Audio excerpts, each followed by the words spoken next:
Hi hello అండి. Welcome to my channel దాన్స్కా one shorts and vlogs. ఈరోజు నేను ఈ వీడియోలో వినాయక చవితి రోజు మా ఇంట్లో ఏమేమి ప్రసాదాలు చేశానో చూపిస్తానండి.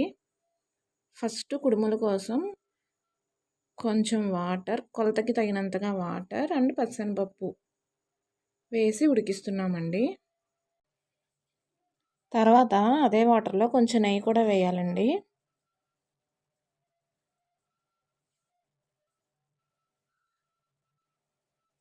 ఈలోపు పాల తాలికల కోసం పిండి రెడీ చేసుకోవాలండి.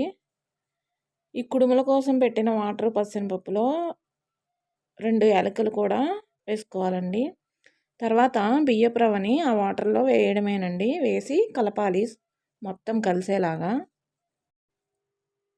నెక్స్ట్ పాల తాలికల కోసం సగ్గుబియ్యాన్ని కడిగి కొంచెం వాటర్ పోసి నానబెట్టుకోవాలండి.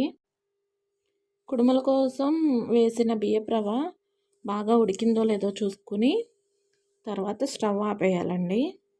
ఈ పిండిలోనే ఈ బియ్యపు రవ్వలోనే 2 స్పూన్లు నెయ్యి కూడా వేసుకోవాలండి. తర్వాత చల్లారే వరకు వెయిట్ చేయాలి. తర్వాత వీటిని కుడుములు చేయాలండి. కుడుములను ఇడ్లీ పాత్రలో పెట్టి ఆవిరి మీద ఉడికించాలండి. 10 మినిట్స్లో అయిపోతాయి.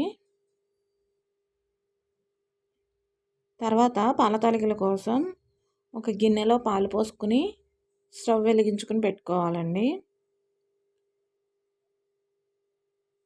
పాలు బాగా కాగిన తర్వాత ముందుగా పాల తాలికల కోసం కలిపిన పిండిని జంతుకులు వేసే పాత్రలో పెట్టుకుని నొక్కుకోవాలండి.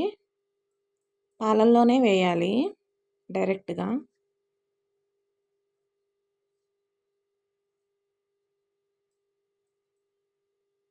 ఇలా పాలల్లో వేసిన తర్వాత అవి ఉడికే వరకు స్లో ఫ్లేమ్ మీద ఉడికించాలండి.